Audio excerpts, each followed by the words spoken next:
નમસ્કાર દર્શક મિત્રો, ધ લોકસત્તા શોમાં આપનું સ્વાગત છે। ડોનાલ્ડ ટ્રમ્પ ફરી એકવાર ચર્ચાના કેન્દ્રમાં છે અને આ વખતે નિશાન પર છે ચીનના રાષ્ટ્રપતિ શી જિનપિંગની કેબિનેટ। ટ્રમ્પ અને શી જિનપિંગે દક્ષિણ કોરિયાના બુસાનમાં મુલાકાત કરી હતી, જેને ટ્રમ્પે ખૂબ સફળ ગણાવી અને ટેરિફ ઘટાડવાની જાહેરાત પણ કરી।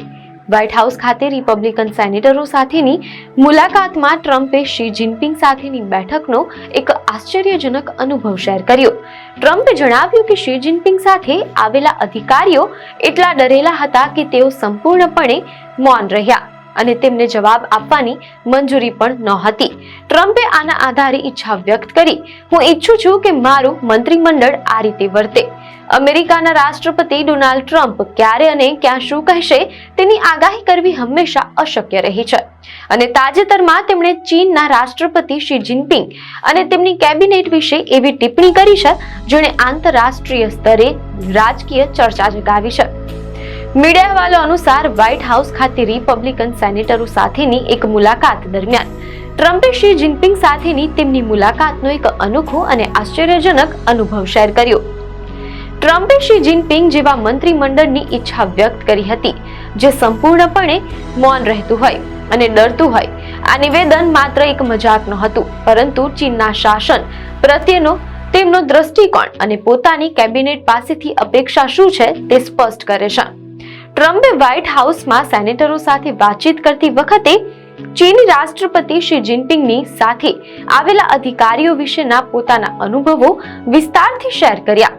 ટ્રમ્પે સૌપ્રથમ શી જિનપિંગની પ્રશંસા કરતા તેમને એક મજબૂત માણસ અને શાણો માણસ ગણાવ્યા। જો કે તેમના વખાણ બાદ તરત જ તેમણે શી જિનપિંગ સાથેના અધિકારીઓની વર્તણૂક પર ધ્યાન દોર્યું। ટ્રમ્પે જણાવ્યું, મેં મારા જીવનમાં ક્યારેય લોકોને આટલા ડરેલા જોયા નથી। ટ્રમ્પે જોયું કે બેઠક દરમિયાન શી જિનપિંગ સાથે આવેલા લોકો સંપૂર્ણપણે મૌન રહ્યા હતા। ટ્રમ્પે વધુમાં જણાવ્યું કે તેમણે એક ચીની અધિકારી સાથે વાત કરવાનો પ્રયાસ કર્યો અને પૂછ્યું, શું તમે મને જવાબ આપવાના છો? પરંતુ તેમને કોઈ જવાબ મળ્યો નહીં। ટ્રમ્પે દાવો કર્યો કે રાષ્ટ્રપતિ શી જિનપિંગે તેમને જવાબ આપવાની મંજૂરી આપી નહીં। પોતાના આ અસામાન્ય અનુભવના આધારે ડોનાલ્ડ ટ્રમ્પે પોતાના મંત્રીમંડળ કેબિનેટ વિશેની ઈચ્છા વ્યક્ત કરી। તેમણે કહ્યું, હું ઈચ્છું છું કે મારું મંત્રીમંડળ આ રીતે વર્તે। આ ટિપ્પણીના માધ્યમથી ટ્રમ્પે સંકેત આપ્યો કે તેઓ પોતાના ટોચના અધિકારીઓ પાસેથી સંપૂર્ણ વફાદારીની અપેક્ષા રાખે છે, જે સરમુખત્યારશાહી શાસનની શૈલી જેવું છે।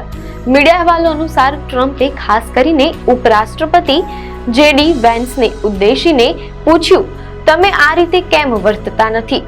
મીડિયા અહેવાલો અનુસાર વિશ્લેષકો માને છે કે ટ્રમ્પની આ ટિપ્પણી અમેરિકન લોકશાહીના મૂલ્યોથી વિપરીત છે, જ્યાં કેબિનેટના સભ્યો પાસે રાષ્ટ્રપતિને સ્વતંત્ર સલાહ આપવાનો અને નીતિઓ પર ખુલ્લી ચર્ચા કરવાનો અધિકાર હોય છે।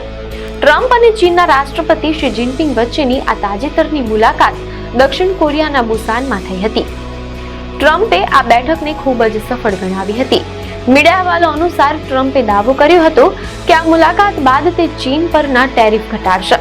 આ નિર્ણયના કારણોમાં ટ્રમ્પે જણાવ્યું કે યુએસ ફેન્ટાનાઇલ બનાવવા માટે વપરાતા રસાયણોના વેચાણ પર ચીન પર લાદવામાં આવેલા 20% ટેરિફને ઘટાડીને 10% કરશે। બદલામાં બેઇજિંગે દુર્લભ પૃથ્વી ધાતુઓ રેર અર્થ મેટલ્સની નિકાસની મંજૂરી આપવા અને યુએસ પાસેથી સોયાબીન ખરીદવા માટે સંમતિ આપી હતી। ટ્રમ્પના જણાવ્યા અનુસાર આનાથી ચીન પરનું કુલ સંયુક્ત ટેરિફ દર 57%થી ઘટીને 47% થશે।